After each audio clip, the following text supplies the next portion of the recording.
अब पढ़ेंगे Nipah virus और जिका वायरस। निपा वायरस जो है, निपा वायरस पैरामिक्सो वायरस से बिलोंग करता है, पैरामिक्सो वायरस फैमिली, और Zika virus flavivirus family से बिलोंग करता है। So Nipah virus paramyxovirus है, सिंगल स्टैंडर्ड आरएनए वायरस है। इसका जीनस है हैनिपा वायरस या फिर Hendra virus HEV।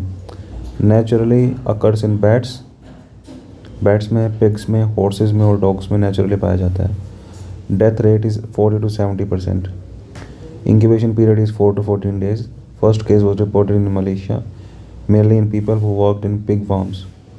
Incidence: initial report of Nipah virus from a village in Malaysia and then spreading to other parts of the world, India, Bangladesh, etc. Source is fruits contaminated with dropping or saliva of the pteropus or flying fox bat. Negative single-stranded RNA virus. Modes of transmission are pigs, farm workers, saliva, contaminated fruits, pteropus, man-to-man transmission via body fluids. It is a category C bioterrorism agent.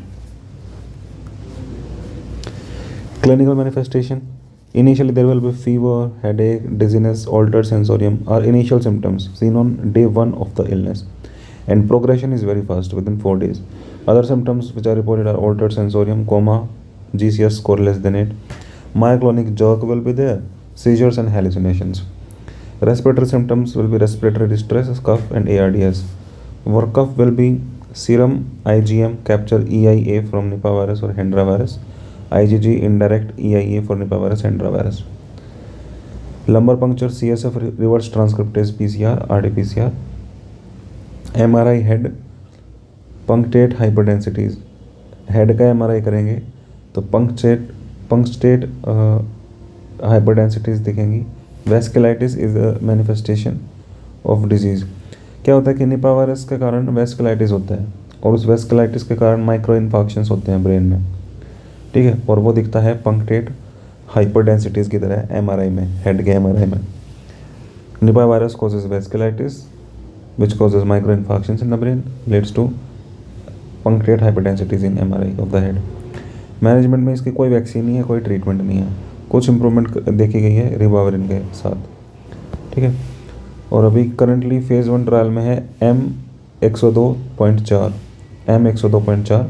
Which is a monoclonal antibody against henipavirus G protein used to prevent further damage to the brain by blocking the receptor engagement.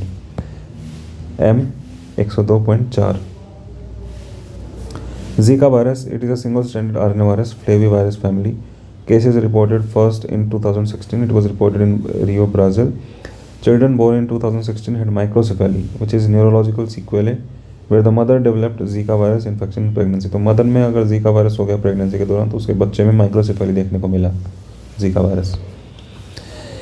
Increase incidence of Guillain Barre syndrome in people expose to Zika virus. तो जो people Zika virus expose रहते हैं उनमें GBS की frequency incidence बढ़ जाता है।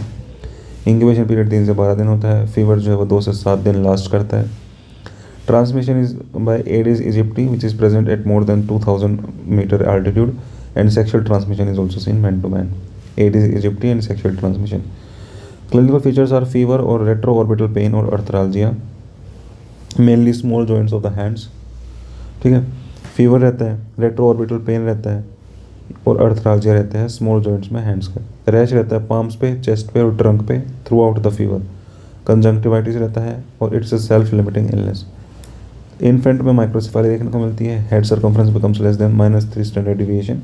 Abnormal foveal reflex रहता है। Macular atrophy. Hypoplasia of the optic nerve head, hypoplasia रहता है ऑप्टिक नर्व हेड का। इंसिडेंस ऑफ गिलेन-बारे सिंड्रोम इंक्रीजेज, ठीक है।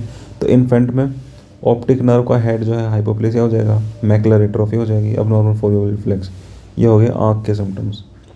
माइक्रोसेफेली और GBS के चांसेस बढ़ जाते हैं। Macular atrophy, foveal reflex abnormal, hypoplasia of the optic nerve head.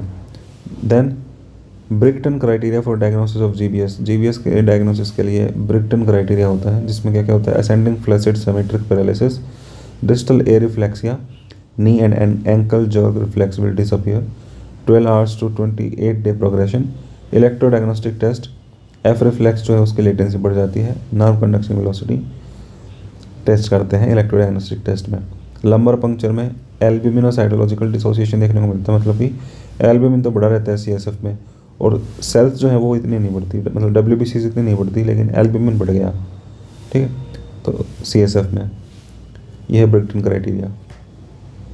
Ascending flaccid symmetric paralysis, distal areflexia, 12 hours to 28 day progression, electrodiagnostic test, F reflex latency is increased, lumbar puncture पे albuminocytological dissociation.